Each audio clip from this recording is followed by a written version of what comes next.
Well, good evening, everyone, and welcome to this candidate forum. We welcome you here to Grace City. We are grateful that we're able to open these doors. We are instructed in 1 Timothy, the second chapter, that we are to pray for those that are in authority. It doesn't matter what party affiliation you're with, we are to pray for all. And we're so glad for this democratic process whereby we can come and hear the candidates and make informed decisions. And so tonight, again, we welcome you to this candidate forum. Let's say a word of prayer. Father, we are grateful to be able to come before your presence. We thank you for all that you do. We thank you for who you are, and we thank you for whose we are. We pray, God, that you would be with us tonight. Bless each and every candidate. Give them clarity of thought, precision of speech to be able to present what they stand for. And God, we pray that we will be able to make informed decisions when that time comes. In Jesus' name we pray. Amen. Amen. A couple of reminders. We want you to make sure that you are indeed a registered voter. We want you to scan the QR code to check your voter registration. You should have got one of these pieces of paper. If not, you can go to the table and make sure that you scan to see, in fact, that you are indeed a registered voter. It's imperative that we all not just hear, but we participate in the voting process. Again, make sure you scan and check your voter status by simply scanning the QR code and ensuring that you are registered to vote. Standing with me is Dr. Monica Brown. Dr. Brown. Thank you. Thank you so much for your time, and thank you so much for everything. This is our fourth candidate forum, and we're glad to see everyone here today. We are trying to move it around a little bit, and so what I would like for you to do, though, if you have an opportunity, please take your voter survey. We are collecting, the Cobb County Democracy Center is rooted in policy and research, and in addition to ensuring that we are increasing civic literacy. So if you would, please fill out this voter survey. It's in the very front of the voter guide. At this time, we would like for all elected officials to stand at this time. All right. Thank you very much, and we thank you all so much for your service. On Monday, May 6th, we'll be right back here for District 2 and District 4 commissioners, their candidate forum. We also ask that you please follow the Cobb Democracy. We're really mainly on Instagram and Twitter, but we also are putting all the information up on our YouTube page, and that should be up by tomorrow. We also have Alpha Phi Alpha that will come. Thank you. Once again, welcome. We're asking that you all pull out your cell phones, go to your YouTube app, and follow the Cobb Alphas, because as they just said, it's all about metrics, and we're needing to have those numbers. So like and subscribe to the Cobb Alphas YouTube page, and the information in the forum will be put on there this evening. Thank you so much.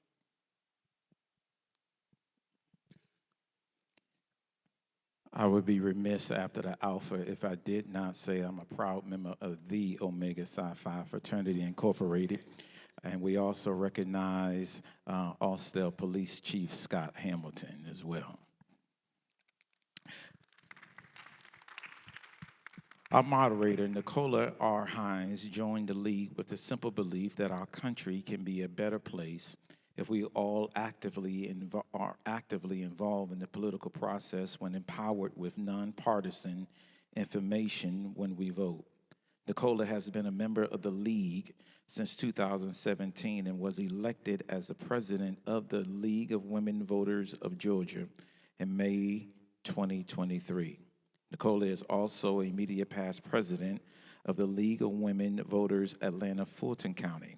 Nicola also serves as the chair of the City of Atlanta's governing board of the Office Inspector General and Ethics Office, formerly known as the City of Atlanta Board of Ethics.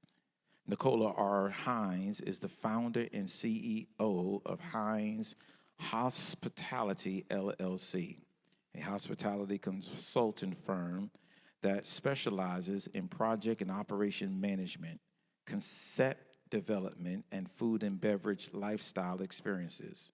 She has an extensive background in the hospitality industry with over 20 years of experience. She has worked for major food and beverage companies such as Carlson Restaurants, TGI Friday corporate locations, Levy Restaurants, Sports and Entertainment, and Delaware North, Travel and Hospitality. Nicola holds a dual Bachelor of Arts degree with the concentration in social sciences, emphasis in economics, and sociology from the University of Southern California. She also obtained a professional diploma in restaurant management from the Art Institute of New York, and she is also a certified hospitality department trainer from American Hotel and Lodging Educational Institute. She is a board member of the USC's Black Alumni Council and an active member of the Delta Sigma Theta Sorority Incorporated, serving on multiple committees. Ladies and gentlemen, Nicola R. Hines.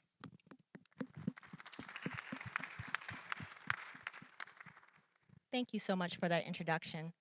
And welcome everyone to the Cobb County Chair of Commissioners and Tax Commissioner Candidate Forum. All candidates that have qualified has been invited to this forum.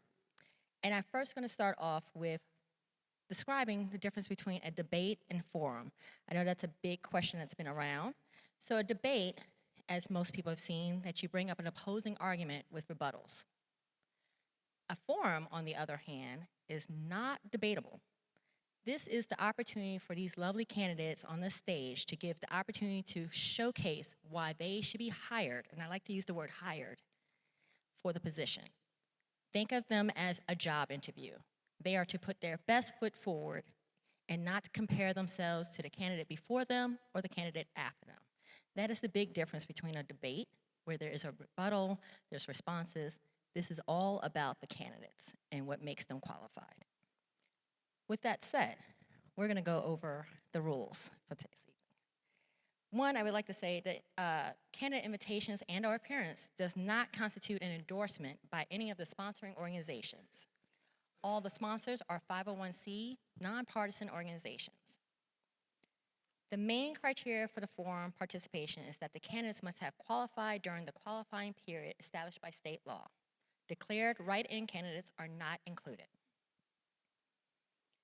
Responses will be limited and time will be strictly observed. Each candidate will have 2 minutes for an opening statement, 3 minutes for a closing statement, and they will have 3 minutes to answer each question, unless the moderator, myself, with notice to all candidates prior to asking a specific question allows more or less time to answer a specific question. Once again, this is a forum, not a debate. Our timekeepers are on the front row. If you can raise your hand so they know who you are. That is your timekeeper. She will notify you when you hit the 30-second mark, and she will notify you when you hit the 15-second mark. I will allow you to finish your sentence, but if you see that stop sign, that means you must stop. So try to complete your thoughts. You have 3 minutes. Next, myself as the moderator is responsible for enforcing those time limits. I also have the authority to interrupt the proceedings to enforce the ground rules and format agreed upon by the candidates. The moderator, myself, may interrupt the candidates if she believes the candidates are straying from the subject. Okay, so no straying. The candidates will not be able to interrupt one another. Candidates, you will limit your responses to the questions asked and refrain from personal comparison to other candidates. Personal attacks by one candidate on another candidate, elected officials, current administration on any government level, and past administration on any government level will not be tolerated by any of the sponsors here tonight. If that happens, you'll get a first-time warning. The second time it happens, we will stop the questions for you. Those are the questions, and do we all agree on that? Thank you. Let's go on next. I think we have our Zoom for those who are Streaming, the forum is being cast via Zoom courtesy of the Cobb chapter of Alpha Phi Alpha fraternity. So thank you again for those who are watching us via stream. And we're going to go on to the next thing. My audience, my lovely audience. Please turn off all your cell phones and watches now.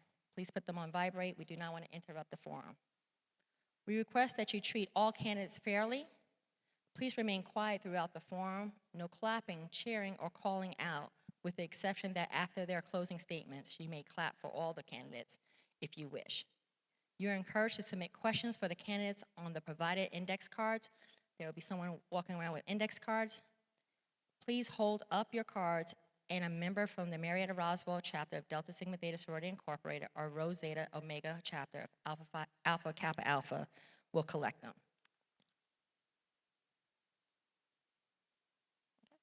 With all that said, we will begin the forum. Each candidate in alphabetical order for each position will have 2 minutes for your opening statement. I will start to my far right for the Chair of Commission. Thank you and good evening. I'm Lisa Cupid and I am grateful to be here. Thank you, Grace City Church, and thank you all of you for being here today. I've had the honor and pleasure of serving as your chairwoman of Cobb County for the past 4 years, and as a district commissioner on the Board of Commissioners in Cobb for the 8 prior years. I've been an active citizen advocate in Cobb County since moving here in 2002. I am a mom of 2 beautiful boys, Nehemiah and Noah, and a husband, Craig Cupid. He and I are both students at Georgia Tech, both degrees in engineering. We're also attorneys and also have a master's in public administration. I care deeply about Cobb County. I've lived here for almost 30 years, and I am pleased to have been able to move this county forward with competence, with courage, and also with compassion towards our citizens. I've done this during very difficult times in our county, including a pandemic, during redistricting, and also during cityhood. But during those challenging times, we've been able to do some amazing things. We funded step and grade for our officers so that they have a reliable wage and wage increase for their years of service, as well as increasing the pay of our employees so that they can provide quality services to our citizenry. We've moved forward a workforce development center beyond centralized Marietta to include South Cobb and also the Gritters Library in North Cobb. Furthermore, we've had a new partnership with all of our cities and counties on the north end of the top end of I-285 with the Regional Bus Rapid Transit Project.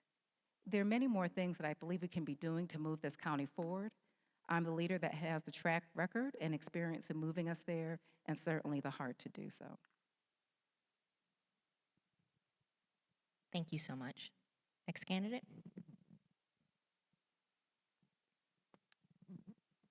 Hello, everyone. My name is Sheila Edwards, and I'm a member of this community. My family and I moved here back in 1992. My husband worked for Lockheed Space Operations and got transferred to Dobbins Air Force Base in Lockheed Martin, where we immediately knew what the importance was of Dobbins Air Force Base to this community, the economic engine that it is, and why it needs to be protected. I raised my children here. We lived in Marietta. My children attended Marietta High School. Being the active person that I am, I became the Booster Club president for my son's basketball team and was involved in making sure the kids were taken care of and interfacing with the parents, and gained a reputation of being somebody who cared. When my kids went off to college, I moved to Mableton, built my house there, and immediately got involved with that community. At one point, there was a waste station bringing 150 tons of waste to our community, and I organized a community group and went door to door, printed off paperwork to make my community aware of what was going on. And together, we were able to convince the Board of Commissioners to not allow this illegal company to operate in our community. In addition, I've been advocating with a number of other people about Magnolia Crossing. That's a 50-acre property in Austell that's been sitting dormant for almost 15 years that needs to be developed. It could be the economic engine for that part of the community that's in dire need of assistance. I want to tell you a little bit about my background. I grew up in South Carolina, one of 9 children. We were poor, but we didn't know we were poor because everybody else was poor. But I've worked my way through college, completing college in 3.5 years with a 3.0 GPA. I worked for my senator as an intern. I worked in the governor's press office, and that's where I learned that you have to take care of people if you're a government entity. So again, my name is Sheila Edwards. Thank you so much, Cobb Democracy Center, for putting on this event. Thank you. We're not done. No clapping. We're not done. Next candidate, please. Hi, I'm Kay Morgan, and I am obviously running for Cobb County Commission Chair. I got to share a secret with you, though. I'm not a politician. I am a friend. I'm a neighbor. I'm a wife of 40 years to my husband here, and I'm a mom to 3 children, wonderful adult children. And in June, I'm going to be a first-time grandma, so I have to smile when I say that. Like you, I'm a citizen of Cobb County. I chose to live here. I love the diversity, I love the lifestyle, and I love the endless opportunities it affords us. Right now, we're seeing some divisiveness that I don't care for and I disagree with. It is literally my job as a realtor to bring people together, to make every situation a win-win. And that's what I want to do for the Cobb County government. I want to bring unity and team play back into Cobb County government. Kay Morgan, thank you. Thank you. Now we're going to move to the tax commissioner. We'll start with my far left. Okay. Well, good evening, and thank you to the supporters and organizers of this event for the invitation to be here.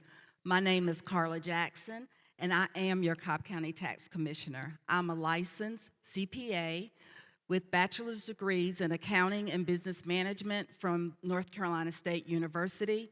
I also have a certificate in information technology management from Georgia Tech. Prior to joining the Tax Commissioner's Office in 2003, I have worked as an accountant, an auditor, a systems auditor, systems analyst, and a technology manager.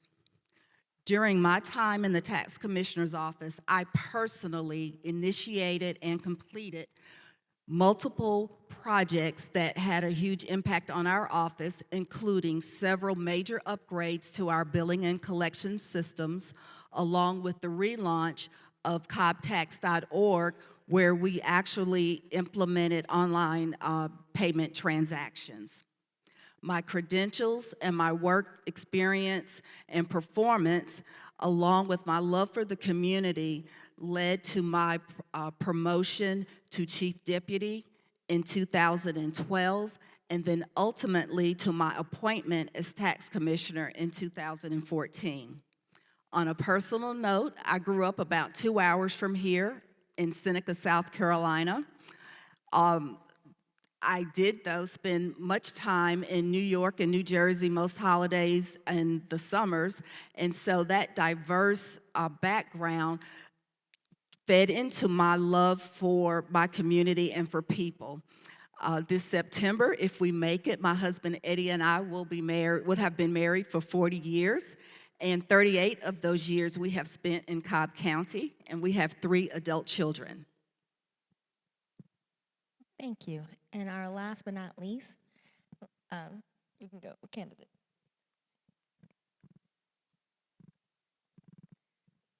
Hello, and thank you to everyone for coming out tonight. My name is Jan Becker, and I'm a lifelong Democrat running to be Cobb County's next tax commissioner. A little more about me. I'm a wife, a mother, a sister to 4 siblings, and grandmother to 2 boys. Our youngest grandson just turned 5 weeks old, and he's doing great. My husband and I live in Marietta with our 3 dogs. I served in the Cobb County Tax Commissioner's Office from April 2009 until I took early retirement in January of 2021. I joined the Tax Commissioner's Office as bankruptcy mobile home manager and did that for about 6 years. I did such a good job that it was determined I could easily handle combining another full-time position with my current position. So I took on managing the levy department and combined all the functions of both my positions into one cohesive department. I was then promoted to senior manager. In addition to my daily responsibilities, former tax commissioner Gail Downing realized I had a background in construction from my earlier days working with IBM in New York. She anointed me as the construction liaison for all renovation and construction projects concerning the tax commissioner's 5 offices. I was actively involved in change improvements to all of the existing offices, including camera security. In mid-2018, I was asked to move to the motor vehicle side and become director. I accepted the challenge, and 2 years later decided to take an early retirement. For more on details about me, they can be found on my website at janforcobb.com. Thank you again for coming out tonight, and thank you to our hosts and sponsors. Thank you so much, and that concludes our intro. I just want to inform, obviously, we have 2 seats that we're talking to today. We have our tax commissioner seat, and then we also have our chair of commission board. That will be on my right for those who are viewing live stream, if you're just tuning in, and for those who just walked in the door, the tax commissioners are on to my left. We're gonna go on to the questions. First, starting off with the chair of commissioners, and how I'm gonna do this is I'm going to do it in alphabetical order starting, and then we'll volley it to the next question. We'll go to the person in the middle and end, and the same thing, it's 2 of you guys. We'll just volley back and forth, okay? So, chair of commissioner, first one, Ms. Cupid. Discuss the challenges that currently exist around Cobb's overall infrastructure, such as, but not limited to, roads and water. First thought. And as you as the incumbent, what has and will be done to improve Cobb's infrastructure conditions? Part of Cobb's challenges have to do with Cobb's success. We continue to grow as a county. But like all areas or all things, they have to be maintained, and they have to be maintained over time. And we have infrastructure that has served our citizenry from its inception that we've been able to address through funding of what we call fund balance, or from our SPLOST project list, but we have not had dedicated funding for our infrastructure. And I came on board and we had an annual capital maintenance budget that came out of fund balance, which is not a regular source of funding. So for our roads, we put that in our SPLOST, which is voted on. But if you have to vote on something, that means it's subject to not be supported. So many would be surprised to know that about 90% of our roads are funded through that SPLOST program.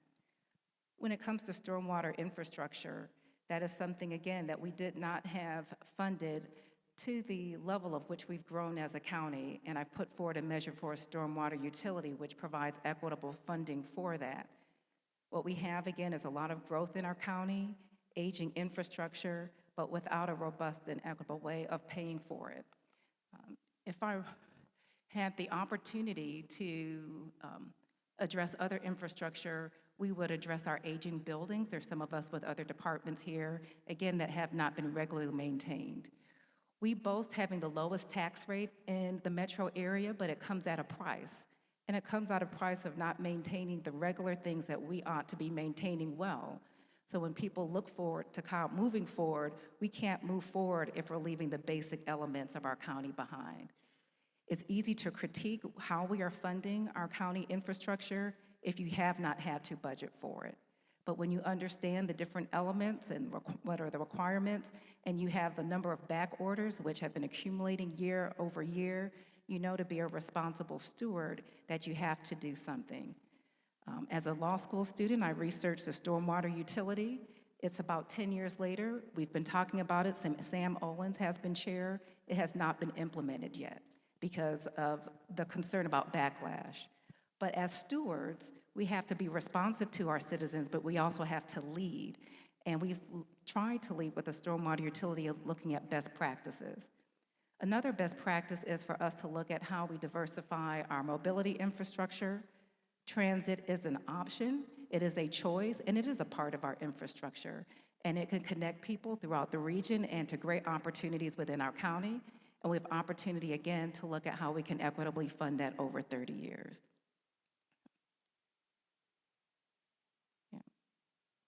Thank you for that. Ms. Edwards, same question. Do you need me to repeat it? Okay, no problem.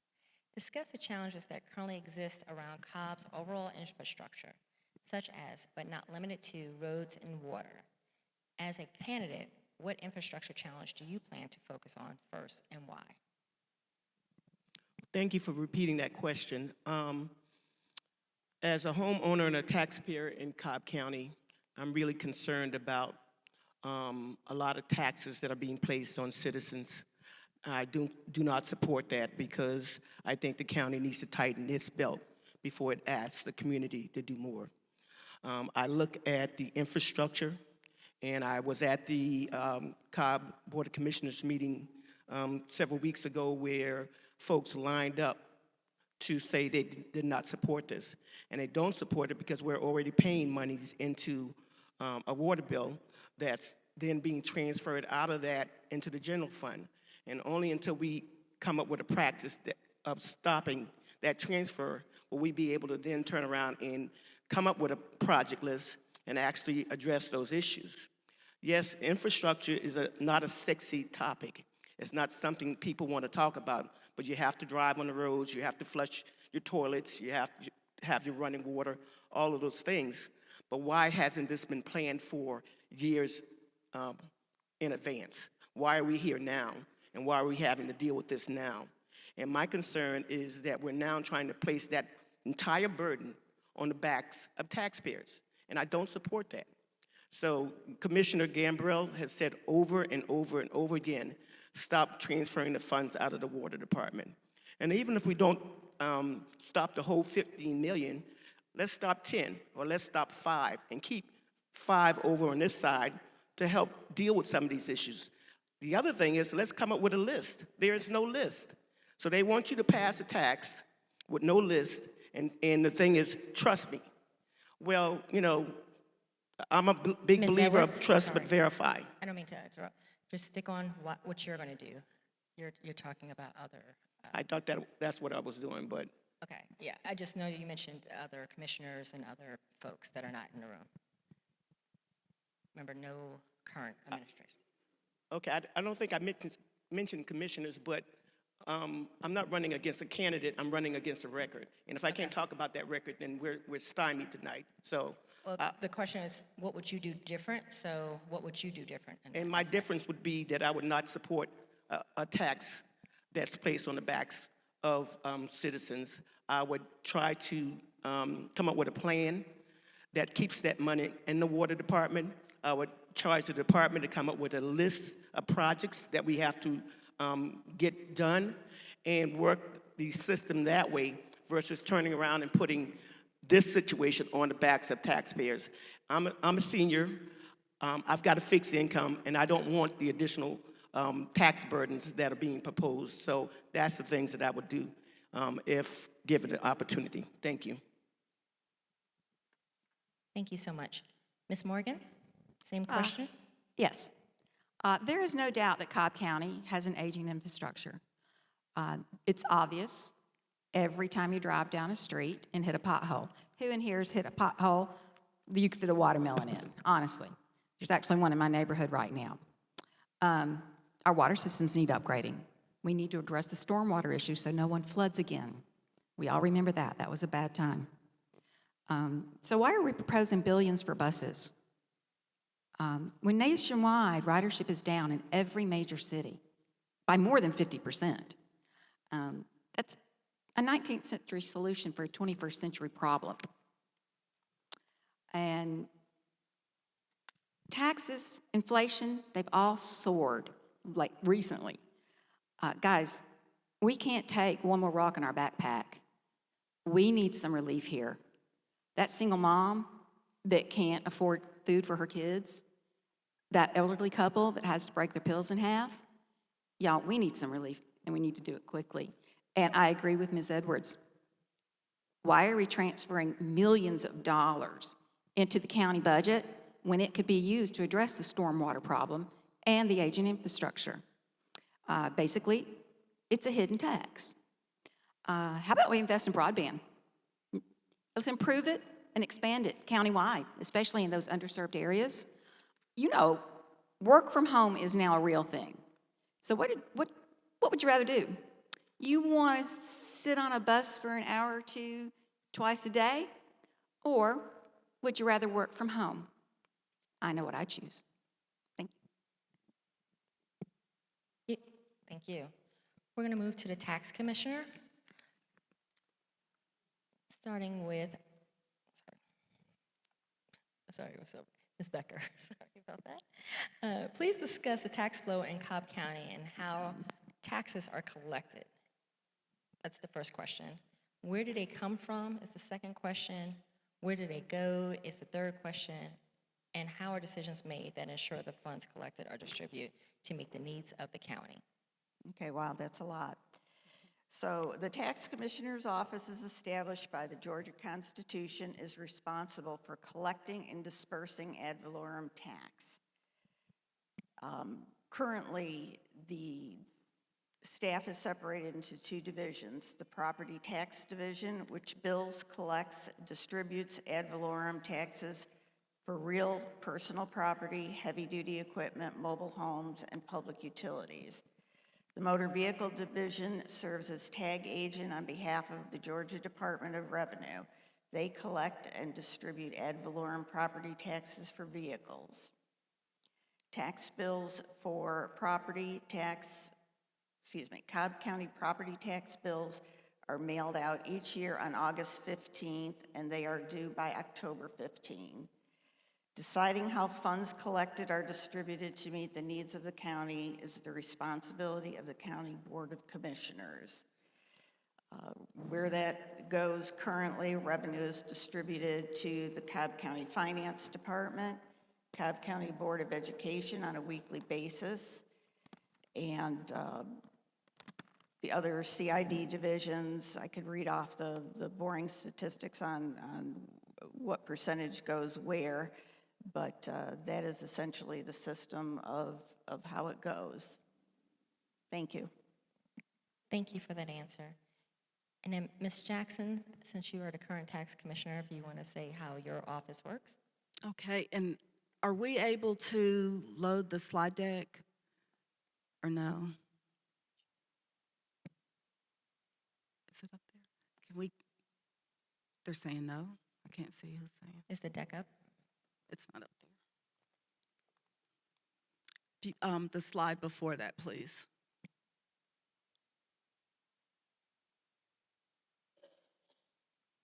Or we can start here, okay? So, okay, thank you.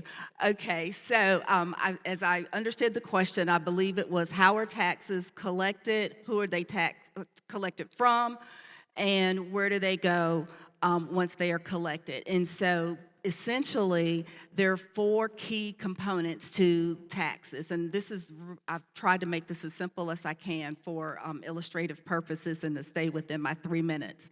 But there are four key components. Obviously, the star of those components is the citizens. The next component of that is the tax assessor's office, and so on the slide, that's the yellow square.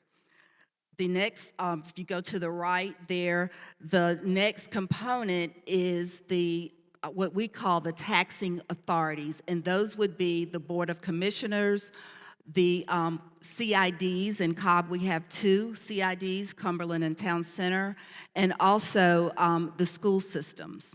And then in the top right, you'll see the green, and that is green for money for my office, the tax commissioner's office. And what we do and what I'm trying to illustrate here is that it is a very iterative process between those four entities to collect taxes. And so for the citizens, obviously the money comes from you, but even before the bills go out, you get assessment notices, and you have an opportunity to provide information back to the tax assessors whether or not you agree with the values that they have assessed on your property, and whether or not you even agree with the characteristics that they have assigned to your property.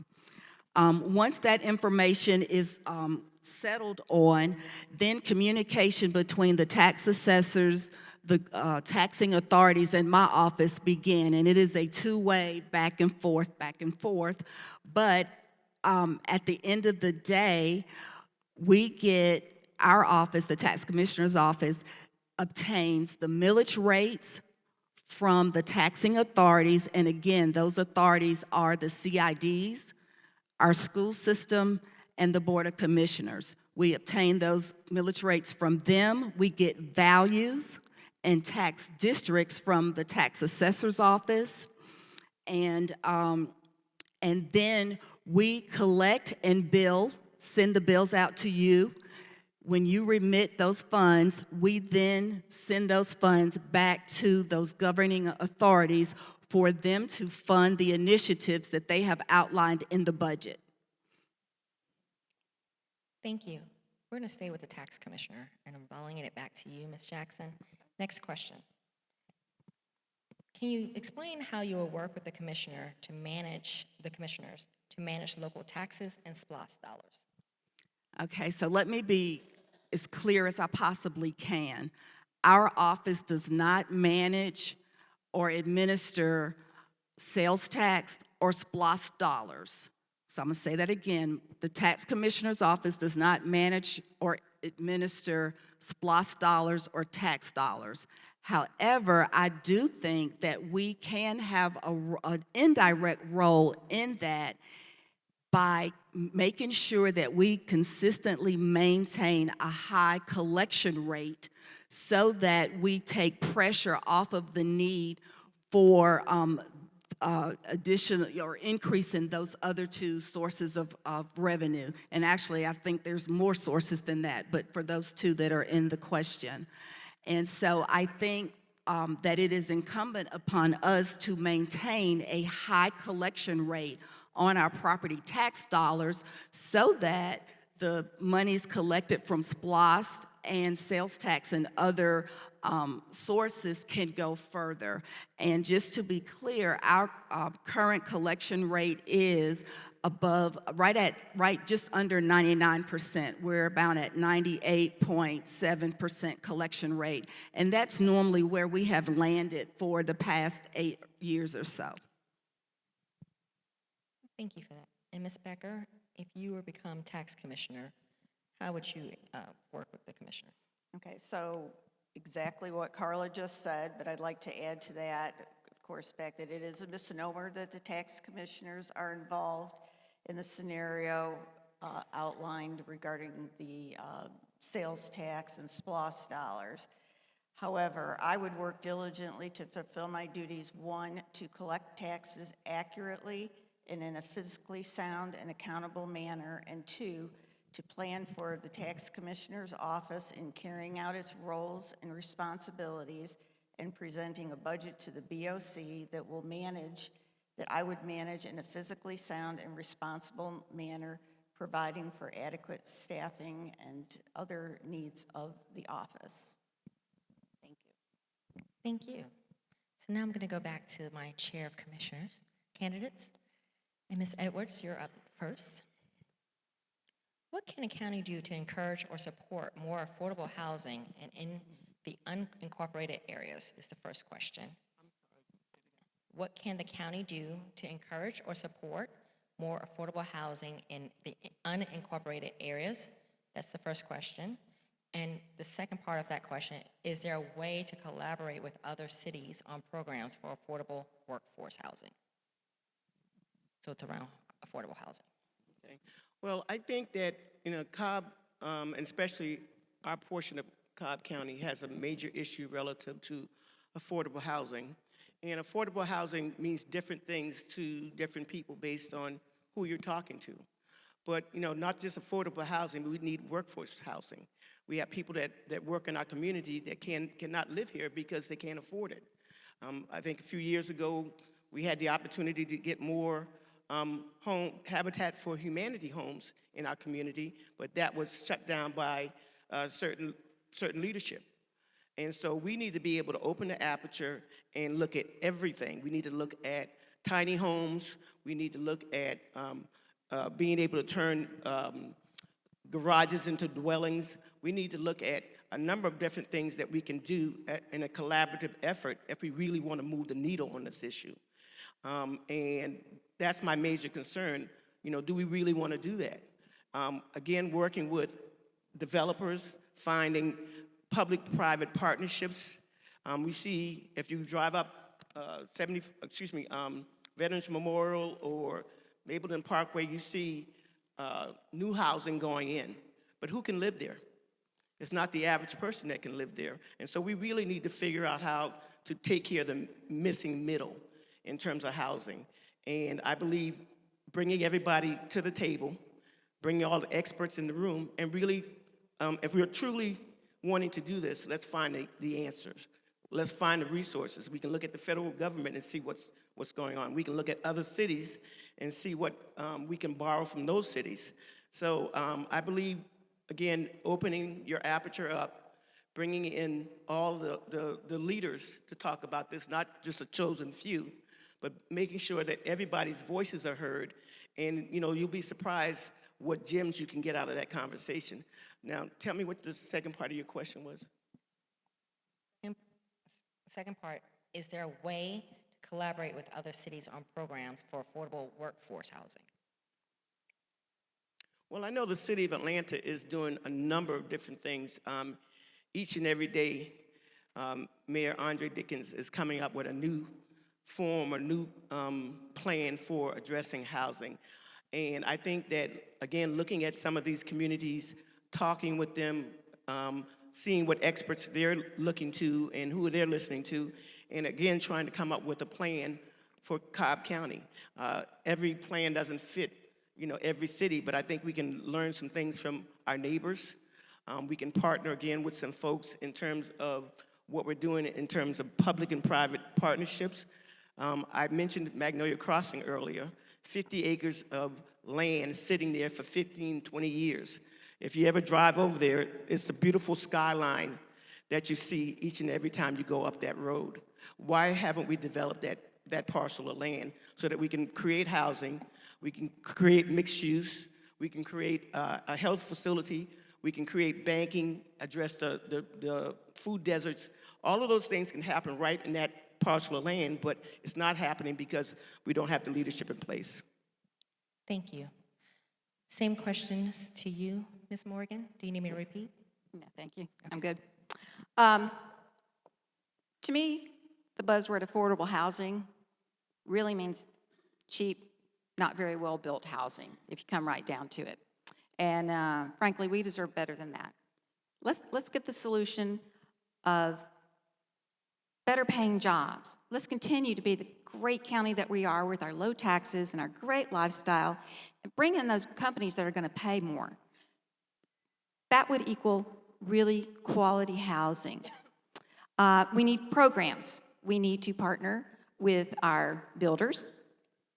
It would be a great way to offer incentives to our law enforcement and our public safety, all of our workers that need to live and work in Cobb County. There's a lot of federal programs that no one knows how to tap into. We need to tap into those, and we need to give them that knowledge so that people can. And I tell you, I have a story for you. Bear with me. My dad grew up on a dirt farm in Alabama. He never finished high school. He went on to join the Army, fought in the Battle of the Bulge, and got out of the Army, was married, and really had the dream of owning his own home. He got out, used the VA loan and a down payment assistance grant to buy a little 2-bedroom, 1-bath house. Guys, when I say little, it was little. I had to share a room with my sister. You can imagine how that went. But he got his GED. He worked on a cotton mill my whole life. Then he got his GED. He started moving up in management, started getting a little more prosperous. And as he did, we were able to build an addition on the house. I got my own bedroom, praise the Lord. And he used that to create generational wealth, to give his kids better opportunities than he ever had. And for that, I applaud him. We need more of those success stories in Cobb County, a lot more. Let's get a vision where we're lifting people up to use all of their God-given talents to prosper. And yes, that includes all of our public safety workers. We need to keep them here. I don't like driving through Paulding County and seeing a Cobb County police car in a driveway where somebody lives. Let's keep them here. Let's show them how important they are to us, because they are. Public safety is a #1 priority. Let's get out of all this backward thinking. Let's move forward. Thank you. Thank you so much. And we're going to stick with the Chair of Commissioners. And Ms. Morgan, you're next. In what way does the Chair of Commissioners ensure that the budgetary needs of the vast Excuse me, I county didn't have departments- opportunity to answer that question. That's okay. I'm so Would sorry, love Ms. to Cupid. add my 2 cents. I'm going through these I was going to community ask for you questions. to repeat it first. Yeah, I will Yes. repeat it, and I do Okay. apologize. I was going through these community questions to get them ready for you. I do apologize. No problem. Audience, that was my fault. I do apologize on that one. Ms. Cupid, I will repeat the question for you. Okay. What can the county do to encourage or support more affordable housing in the unincorporated areas is the first part. Is there a way to collaborate with our cities on programs for affordable workforce housing is the second part. Thank you. I'll talk a little bit about what the county is doing and what could be some of the opportunities for us to do more. When it comes to affordable housing, let's just define it. It's spending more than 30% of your income on your housing costs. That includes your mortgage and related housing costs. Affordable housing isn't just considered cheap housing or a poor person's issue. It's anybody who could be living in East Cobb, West Cobb, North Cobb, and affluence that's spending more than 30% of their income on housing.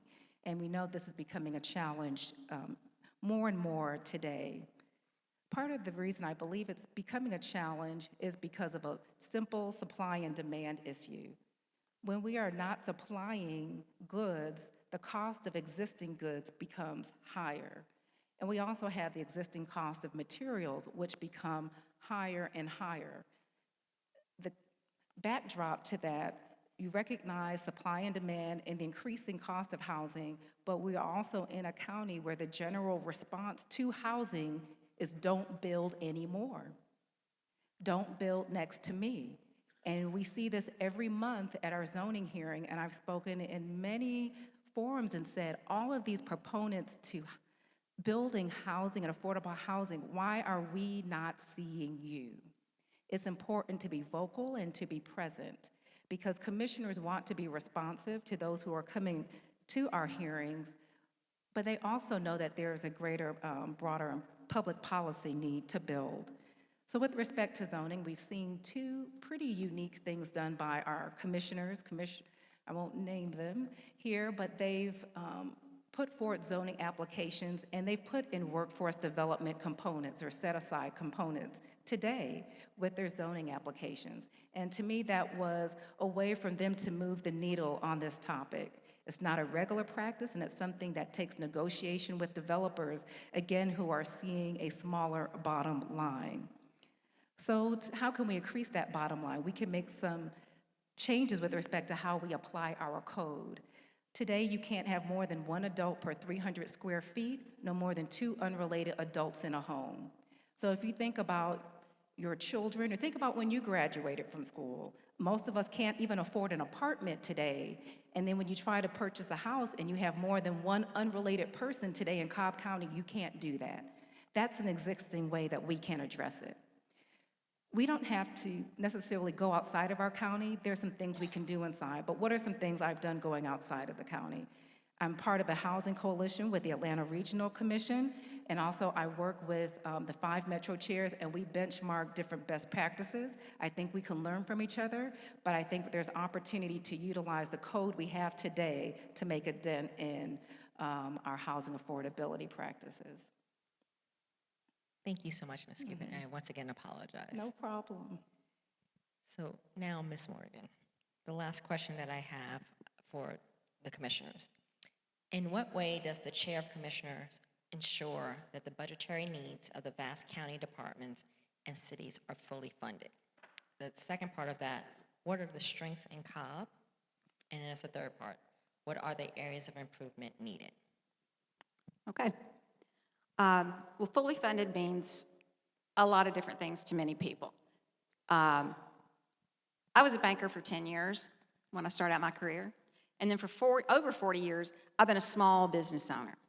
I know budgeting. I had to make sure at the end of the day, I could pay my employees so they could feed their families. It was very important. I couldn't just make up money or transfer money in. I didn't have that ability. We're going to have to rein in expenses right now. We don't have a revenue problem in this county. We have a spending problem, and we need to work on that. Outside consultants from outside our county are trying to give us knowledge that our staff has. We're paying that staff already. We need to put our faith in the current staff that we have. They're very talented, but we've got them walking out the door in record numbers because they don't feel appreciated or utilized. That would be several $1 million a year. We need a right-sized budget because we do need core public services. We need to feel safe in our homes. We need to have good roads, and we need to have clean water. And we also need to be sure we're funding green space for our children. That's a big priority of mine. I think the current philosophy right now is more, if I tell you you want it, I'm going to tax you to give it to you. And I would like to move forward with a whole different philosophy. Let's all work together and make Cobb County a wonderful, collaborative place to live. It's very diverse. There's so much opportunity here. It's boundless. There are opportunities all over the county. There's opportunities for development in every quadrant of the county. It's a very diverse county. And I would like to see us partnering with even other counties. Let's see what works. Let's see what works. Let's see how they're running their budget. Let's stop transferring money in from the water department, which is very profitable, lower our water bills, and balance our budget just with the income that we're getting in. Thank you. Thank you. Ms. Cupid? Yes, may you repeat the question, please? Yes. It's a there's a three-part question. So. Just wanna make sure I got it. In what ways does the Chair of Commissioner ensure that the budgetary needs of the vast county departments and cities are fully funded? What are the strengths in Cobb? And what are the areas of improvement needed? Thank you. So there's a bit of a, I don't know, perception that I have to accept as fact to accept your question is that our departments are fully funded. And the challenge is that they have not even reached pre-recession levels for their current funding today. And it's easy to talk about spending, but our spending has not met the need. And it was okay to do that, I believe, in a pension world, but we are a post-pension county. We have to attract people to stay here and to provide quality service, and they're doing it with a lower rate of competitive pay than their peers. They're doing it with less resources, and they're doing it with a charged public that can't understand why they are not being fully funded. They can go to the private sector tomorrow, as some do, and make twice as much. I think we have a conflict with our self-identity. We want to be the best county, but at the lowest rate. We are the lowest taxing rate county in the metro region. But I have, as much as I shop at Walmart, I don't expect the best quality goods from Walmart. To get the best, sometimes you have to pay something commensurate to that. That means paying our employees in a manner with which they can stay in a post-pension world.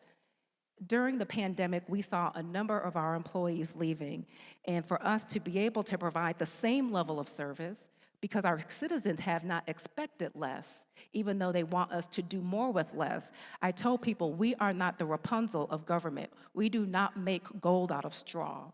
We have to pay for the resources that we receive to deliver the resources that people expect. So when it comes to finding out what our departments need, I meet with our budget staff every week. I meet with our departments every month. We've had 658 positions requested the first year of the pandemic. There was an outcry to funding 148 of those 658 positions that they said were needed.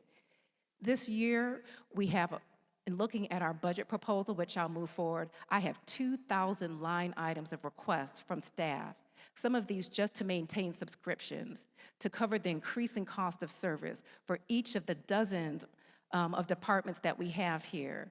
When we don't meet those needs, we show them with our actions how much we care about those who are providing the service level that's expected of our citizens, and we need to do a better job. I want to do it at the lowest rate possible, but we must be reasonable. We must use data. We must benchmark. We must look at the population and seeing, are we providing service commensurate to those other counties that we compare ourselves to, and providing in a way that provides quality service that will make Cobb County a great place to live. If you don't like a pothole, those potholes gotta be covered for, and the cost of asphalt is not getting any less. We have to be reasonable and fair, and I think it comes with us being responsive and not just attacking our ability to fund. Thank you for that answer. Ms. Edwards? Yes. Reminder is 3 parts. In what ways does the Chair of Commission ensure that the budgetary needs of the vast county departments and cities are fully funded? What are the strengths in Cobb, and what are the areas of improvement needed? Okay.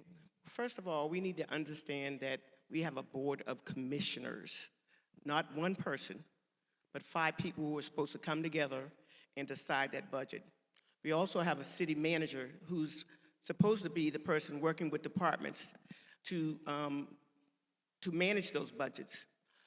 Cobb County is spending more than what it's bringing in, and we're continuously watching this grow day in and day out with different decisions that are being made.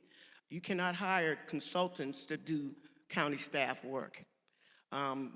Dr. Jackie McMorris is a well-seasoned, well-educated woman. She's got a great county staff with her. But when you turn around and pay $2.5 million to a consultant to tell you how to spend $150 million, that's a problem. We need to turn around and put our heads together in terms of the commission. We need to respect each other and allow each other to have a voice, even if you disagree with that voice. And the majority rules. But at the end of the day, you can't turn around and shut down people that represent, thousands, hundreds of thousands of people in our county. So that's first and foremost, making sure that we're working together. The second thing is Cobb County is a county manager form of government. It is not a commission form of government. So the county manager is supposed to be running things. The county manager is supposed to be making certain decisions, and that's not happening. So one of the things that I'm going to be doing as chair is returning that back to the original position that the charter is calling for. And again, we're spending monies, dollars out the door for lawsuits, for different things that are going on that makes no sense. And again, as a taxpayer and a homeowner, I'm sitting back and I'm watching these things and I'm not happy with it. And I know a lot of people out in the audience and whoever's watching are not happy with it. So we have to tighten our own belts. We have to turn around and tell departments to cut your budget. We have to tell departments to freeze positions. We have to come up with a plan so that we don't turn around each and every situation and tell the taxpayer to pay for it. We can't turn around and award ourselves $1 million slush fund and then turn around and tell the taxpayers to pay for it. We have to figure out how to cut those things off, tighten our own belts, and be able to show our citizens that we've got their best interests at heart, that we're making prudent decisions, we're being fiscally responsible, and we're doing the things that they've asked us to do, they sent us there to do. The first and foremost thing is to remember that you guys are the boss. not the commissioners. You're the boss, and you decide who gets to be in these seats and who doesn't. And if they're not meeting your requirements, if they're not meeting your expectations, it doesn't matter what seat it is, you know what to do. Thank you for that. Next and last question for the tax commissioners. And if you give me a little leeway, because as I'm reading this third question, I don't think you actually deal with county services. So I'm actually going to go to the one that says additional candidate question. What is your current strategy to build upon current existing procedures and programs that are in the commissioner's office, tax commissioner's office? And I believe it is Ms. Becker's turn first? Okay, sorry. What is your current strategy to build upon current existing procedures and programs within the tax commissioner's office?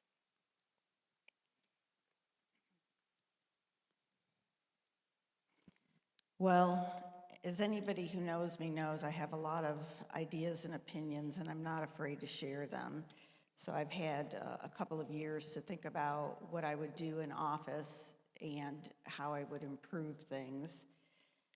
And I would start with a complete realignment of the staff and get together with them to determine what is working, what is not, because I've been gone now for over 3 years. And in a collaborative approach, we would decide together what improvements are needed and how to make those work. Thank you. And the last question, you get the last answer. Do you want me to repeat it for you? Okay, no problem. Yes. What is your current strategy to build upon your current existing procedures and programs in the tax commissioner's office? Okay, so our current strategy goes back to something that we implemented when I was chief deputy, and that is we took a look at every operational area in the office and weeded out those that were mandated versus those that were not, and went back to what the law says our department should be doing. And those functions and issues that we should not be dealing with or addressing or performing, we just simply stopped doing that. The other thing that we do, that I do consistently, is benchmarking with other counties and with the state as well. We have a very good working relationship with the state, and we do benchmark best practices with, like I said, other counties as well as the state, and even some of my friends and contacts from when I was in the public sector. I'm sorry, the public sector.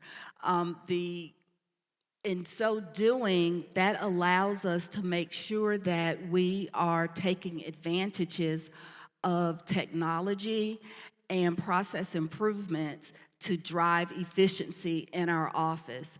The other things that we do is try to collaborate and partner with our county departments as well as the state Department of Revenue in particular on various contracts so that we can leverage those contracts to incorporate those contracts into what we need so that we are getting the best bang for our bucks. And then lastly, what we want to continue to do is to elevate our level of customer service. I understand that nobody likes paying taxes. I'm sure nobody wakes up every day and says, ooh, I get to pay taxes today. But what I think we have a responsibility to do is to display to you that your tax dollars are working hard for you. Our office has just under 1 million touch points with citizens throughout the year. I'll say that again, 1 million touch points that we come in contact with citizens. And what I want to make sure that we do is when you come into our office, you feel like you are getting your money's worth for the salaries that you pay at our office, because I do believe that you do hire us and you do pay our salaries, and we need to handle ourselves in a manner that you are the boss. Thank you for that. I appreciate it. So those are the last scripted questions, and to stay on time, as you can see, and if you've noticed recently, I was trying to go through the cards and organize them. We have a ton of questions from the audience. And to stay on time, I am going to try to ask a couple of them, but obviously I'm not going to be able to get through this big stack of cards here. So I'm trying to go through some of them that maybe were not addressed already in terms of questions. So I am going to start and stay with the tax commissioner.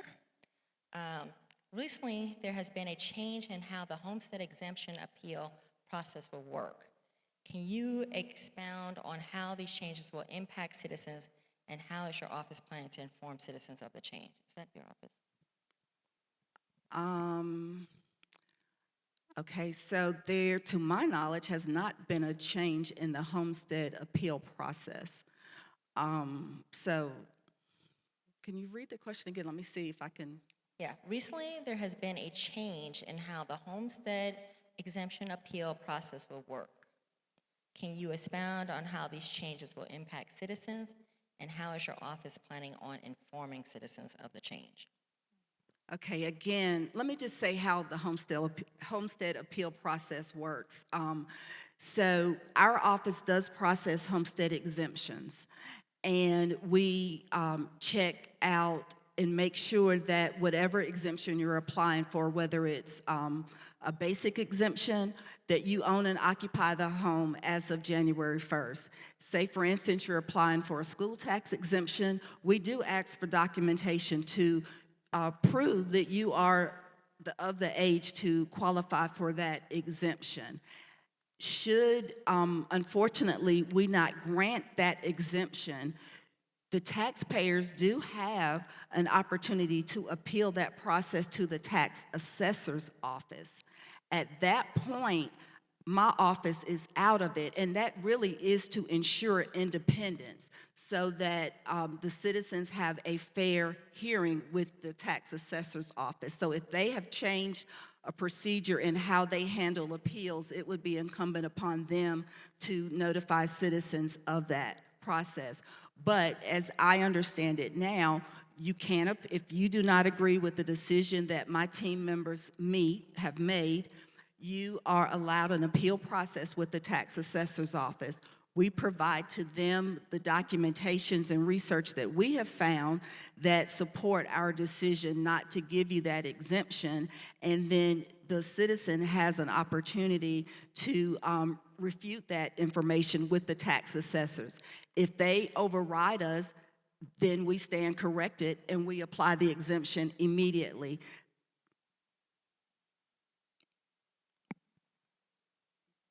Thank you. Sorry, still trying to go through these cards so I can make sure we're answering these questions. Did you have anything to add to that, Ms. Becker? Okay. All right, let me, we got a ton of cards here. And thank you for those questions that you had. I wish we had more time to go through them. There was one I wanted to get for the commissioners here.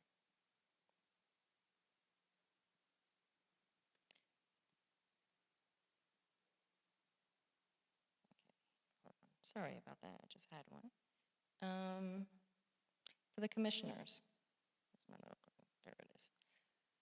Do you have an economic development plan? And if so, what industries are you bringing to the county to increase the tax base? And I believe we left off with Ms. Cupid. You're Yes. next. Fortunately, we are developing an economic development plan for the county right now. We have not had one for a county of our size and our accomplishment. We've had a structure with the Cobb Chamber that has allowed us to attract what I would call large-scale businesses through oftentimes incentives with the state. And we've done a great job in attracting Fortune 500 companies, hundreds of jobs through large employers. What I believe we have opportunity to do is to look at economic development from a micro perspective, not necessarily a macro perspective, and look at how it impacts individual communities in Cobb. We brought on an economic development director last year after having a vacancy for several years, and she's done a wonderful job in reaching out to small businesses. We had just in 1 year 500 touches of her being there. With that, we've developed a plan internally just with our small business community, for her to engage different industries, and for her to receive feedback. And to also let them know about a business concierge service that I helped to propose when I was a commissioner. Something else I'm very proud of is that we want to ensure that we are a county that is open to business for everyone.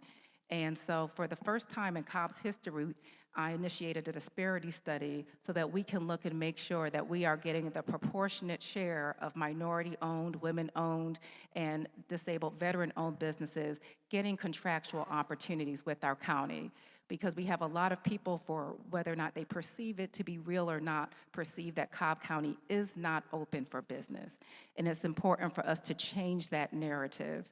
And so I believe with the Economic Development Director now being on our team, us focusing on neighborhood scale, city or community scale development, also with us focusing on small businesses, and with our continued partnership with the Chamber, we'll have a more well-rounded package that I look forward to being formalized once we have our economic development plan finished. Thank you so much. Ms. Edwards, do you want to respond to that question? Yes. Do you have an economic development plan? And if so, what industry are you bringing to the county to increase the tax base? Well, I appreciate that question because as Ms. Cupid just said, we didn't have anything in place. So that was a missed opportunity for us. But if you're like me and you listen to the news, you're always hearing the governor bringing something new and different to different parts of the state. And my question has always been, why aren't they bringing stuff to Cobb County? We have the real estate, we have the ability to take on new projects. Why isn't that happening? So one of the things I would like to do is be able to create a partnership with the governor's economic development office to make sure that we're benefiting from those situations there. Also looking at things from a federal perspective, I think one of the things I failed to tell you is that my background is local, state, and federal government experience. I worked for David Scott when he first went to Congress as his district director and was responsible for constituent services, but also working with communities to help identify needs, identify federal dollars that were coming down the pike. So I really think we need to figure out, again, partnerships. That's a word I keep saying over and over again. We have to find partnerships with these folks so that we're knowing what's coming from the state when the governor's going off on his junkets that he's, doing business development. Why isn't Cobb in that circle? What are we doing with the federal government? Who are we talking to?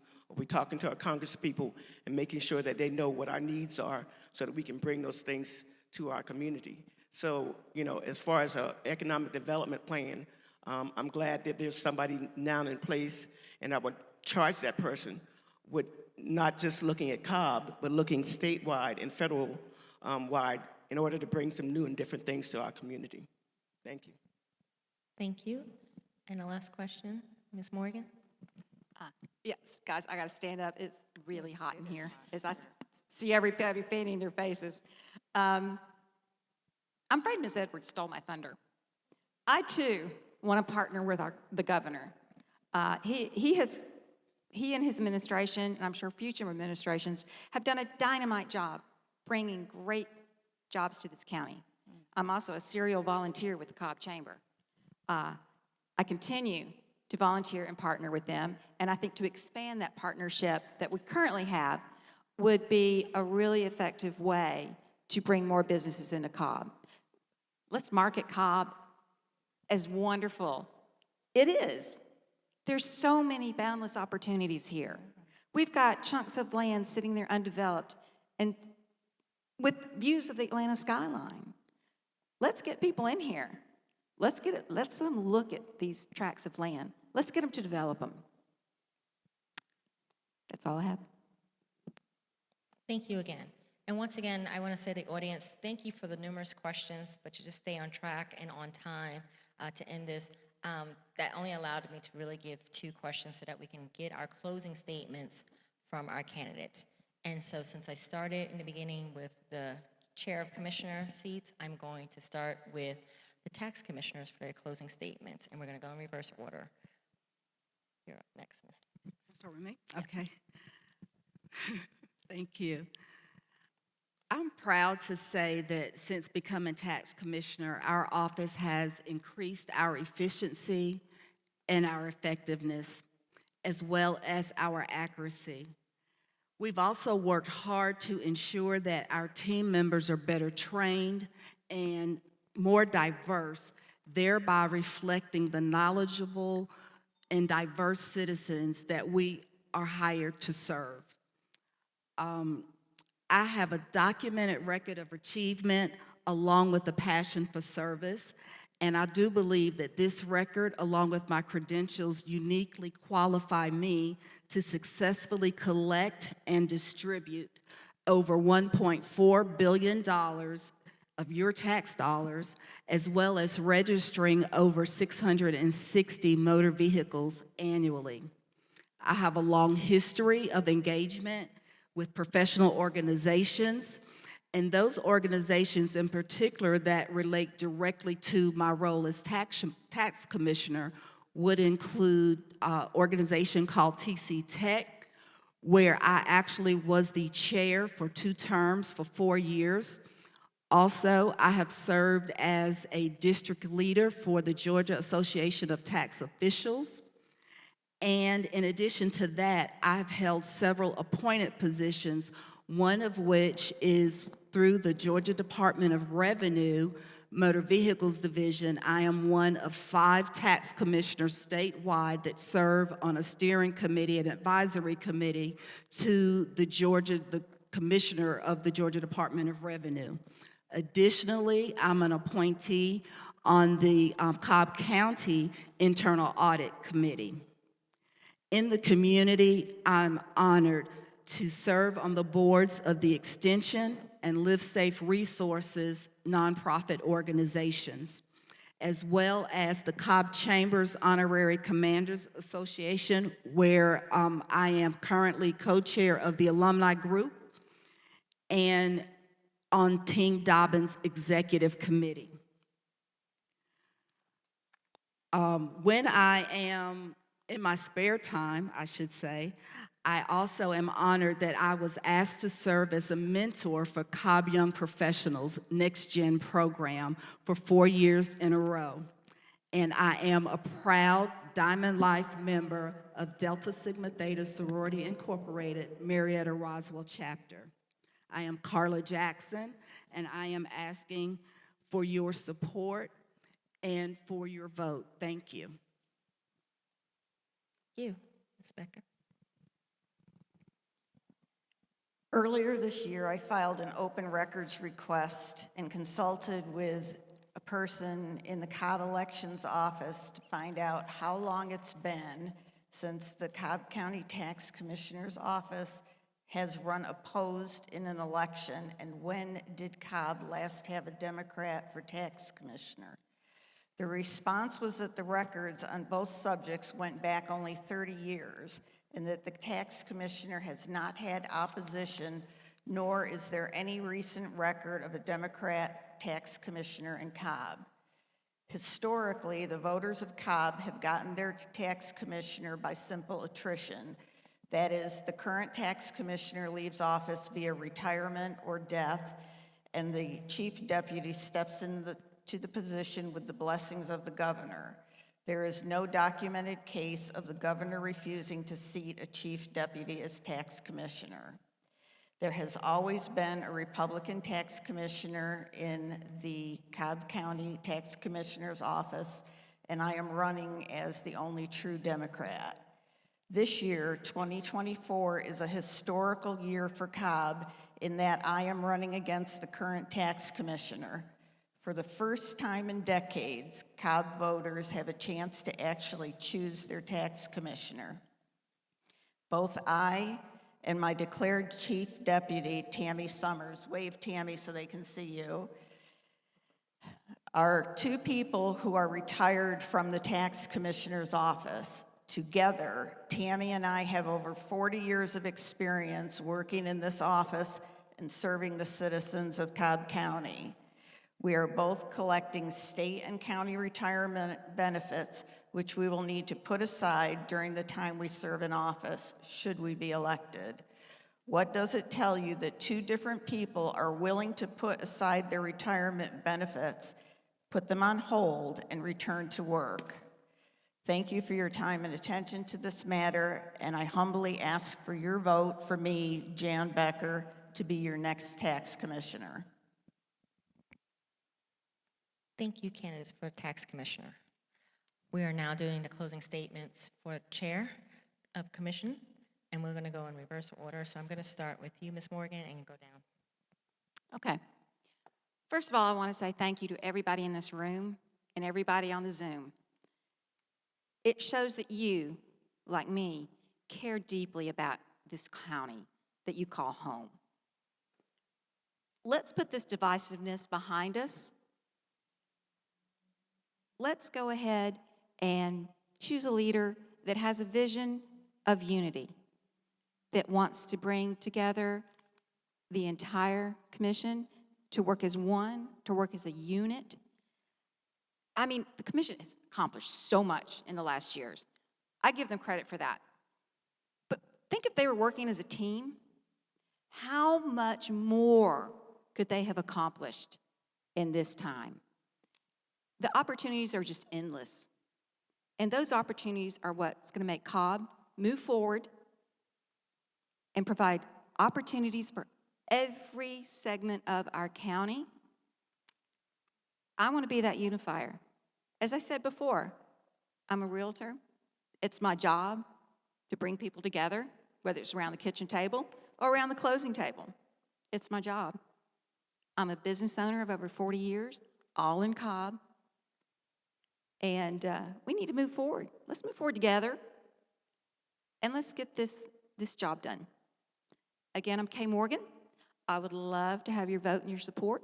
You can go to kforcobbchair.com to find out more about me and my background. Thanks, everyone, for being here. Really appreciate it. Thank you so much. Ms. Edwards? I started my remarks by talking about my modest beginnings. I shared that because I never allowed it to stop me or define me. Even though my beginnings were humble, I kept pushing forward, and here I am today. I started in South Carolina and have enjoyed an extraordinary life in Cobb. I've met some remarkable people along the way who have become my lifelong friends, such as State Representative Terry Cummings and her husband, John, Michael and Vanessa Murphy, Pax and Sally Riddle, and Dr. Mel Pender and his wife, Reverend Debbie Pender, and so many more people. What makes these folks special is that they care about our community, just like me. I've worked with many of them on different issues, and I talked about the waste station, stopping that from coming into our community, and being able to do that, we now enjoy beautiful development on Riverview Road. If that waste station had come there, we would not be enjoying that today. Again, my background includes corporate America and government on a local, state, and federal level. This has garnered me the understanding that government is responsible to you. I will prioritize fiscal responsibility and accountability, ensuring that taxpayer dollars are used wisely and transparently for the benefit of our residents. I will cut off the continuous resourcing or accessing of consultants and bring the work back in-house so that paid county staff can do that work. I would look at trying to renegotiate our contracts with the Braves to see what sources of funding that we can achieve from that situation, because I believe that we have paid enough and we should be getting something back from that.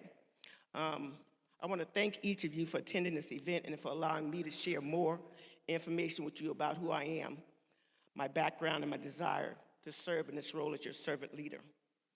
I'm seeking the position of chair because I deeply am committed to Cobb County. And before I close, I want to share one story with you. My mother passed away in 1996, shortly after I moved to Cobb County. And she died from colon cancer. And I remember being in her hospital room by her bed. And as a child, she always called on me, come inside and help me with this, come inside and do this, come inside and do that. And so trying to engaged her in conversation. I said, why were you always picking on me? When we were outside playing, you always made me come inside. You always made me help you. You always made me do this and that and the other thing. And on her dying bed, she told me, because I knew you would do it right the first time. So I'm Sheila Edwards. Elect me as your chair, and I will do it right the first time. Thank you. No clapping, please, audience. Thank you. Last but not least, Ms. Cupid. Thank you. Good evening. First, it's commendable for any one of us to be up here running for office in Cobb County. That means we care. That means we're willing to step up. That means we are willing to lead. I'm asking for your support to continue as chair of Cobb County because I've shown up beyond just showing up to run for the highest office in the county. I've shown up as a citizen, taking time off of work when I was an engineer and policy analyst, sitting in meetings for years and being tapped to serve on boards, and then finally stepping up to run for commissioner after being asked and wondering, if not me, then who? I ask you to support someone who stepped up when they were the only one on the Board of Commissioners, fighting for the values that resonate with all of Cobb County, fighting with those that we're concerned about now post-pandemic who have always been struggling, fighting for those issues that have not always been popular, but we knew we had to push through to get through. And I've gotten through and have been able to become chair, the first African American and the first female chair in Cobb County, not because things were always civil, but we knew that if we would work for all, that we would get there. And sometimes I must say that it is sometimes a struggle. It's a struggle, but it's worth it. It's a struggle because there are differences in our county, but it's not unique to Cobb. There are differences in our state, and there are differences in our nation. And all of us would be remiss to think it doesn't land at the Board of Commissioners. But we will get through because we are Cobb County. And even despite the challenges that I've shared, we're doing remarkable things. I believe we're doing remarkable things because there is a level of competence and understanding of how our organization runs. To not just talk about being the lowest tax provider, but wanting to provide quality services to everyone at the lowest tax rate possible. And that takes understanding how we get things done and who we get them done through. I believe partnerships are important, and I believe our greatest partner are our citizens. I've valued you from day one. I value you through the programs that I've provided, with the help of our staff, with our Cobb 101, with our Youth Commission, with having over a dozen town halls in a year, doing things to be present, because I know what it's like to show up at those meetings and not feel you have a voice. I'm here to make sure that those voices are heard, even when they don't resonate with me or anyone on the board, because I care about them and I care about a county that's moving forward for everyone. Let's think about Cobb County's future. Let's think about sustainability, but also some of the great things that we have before us with our assets and our business community, our universities. Let's think about Cobb County's future, not from a deficit perspective, but from an opportunity perspective. Please vote Chairwoman Cupid to keep Cobb County moving and moving forward for everyone. Thank you. Thank you so much. Now, before I actually officially close, I like to make it a little lighter. This is a little bit of my signature here. And this can be a round robin. It's not a hard question. Since I'm not a Cobb County resident, where's the best place to eat at? Who would like to answer first? Whatever. I got friends that eat all types of stuff. I eat all types of stuff. I won't be shy. Capers. Capers. Capers. Okay. Okay. I heard capers. I'm not shy either. Max Raw Bar on the Square. Okay. It's awesome. Fresh oysters, champagne. I grew up on the Can't water. beat it. Grits and eggs. Grits and eggs. Okay. I'm a first-generation American. I love Caribbean food. I would say tasa roti. Awesome roti. Okay. And last but not least, La Fuentes. Okay. Thank you for these 5 recommendations. I will let the people in Cobb County know when I go visit them. I'm about to be the new Keith Lee of Cobb County. Anyway, like I said, I just like to loosen it up a little bit at the end. It's been so serious for the last couple hours, so that's just kind of my way of loosening it up. I would like to close this portion of the forum by thanking all the candidates for their participation in our democratic process. Thank you so much for the 5 of you guys to be part of this process. I would also like to thank Grace City Church for being a gracious host. So appreciate everything and opening up your doors for this candidate forum. To the voters, please remember to vote on May 21st, and that is our state primaries. For those who do not remember, especially those who are watching us online, it is everyone except for the president will be on this ballot. These are the folks who are fighting to be on the November ballot. Early voting has started on April 29th, and it will go to May 17th. The polls are open from 7 a.m. to 7 p.m. If you requested an absentee ballot, the application for absentee ballot must be received to your county's voter elections office no later than 7 p.m. on May 21st. If you are unsure, we encourage you to go to Cobb County Democracy Center's table during or after this forum to check your status and/or appropriate polling location. The last voice we will hear for the evening is Bishop Sherman Scott.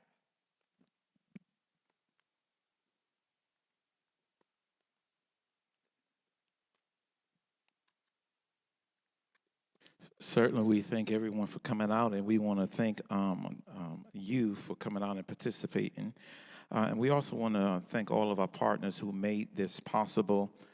Zion Baptist Church, the 6th Episcopal District of the AME Church, Cobb County Democracy Center, Cobb County Chapter of the Southern Christian Leadership Conference, Marietta Roswell Chapter of the Delta Sigma Theta Sorority Incorporated, Rho Zeta Omega Chapter of the Alpha Kappa Alpha, Omicron Mu Lambda Chapter of the Alpha Phi Alpha Fraternity, Chi Gamma Gamma, the Elite of the Elite Chapter of the Omega Psi Phi Fraternity Incorporated, Crimson Political Action Council, League of Women Voters Marietta Chapter, the People's Agenda, and then last but not least, Cobb County Chapter of the NAACP.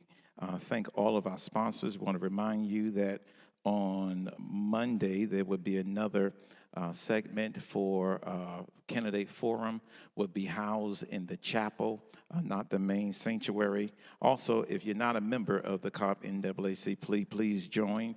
And if you're not a member of the Southern Christian Leadership Conference, they ask that you would pick up one of these and join as well. I would be remiss if I did not recognize in the beginning that Alpha president stood. I'm going to ask that our boss list of Chi Gamma Gamma will stand.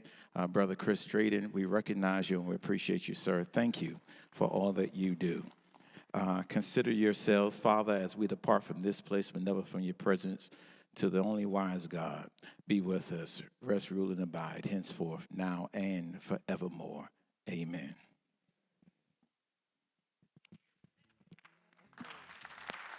I was about to say, now you can clap, everyone.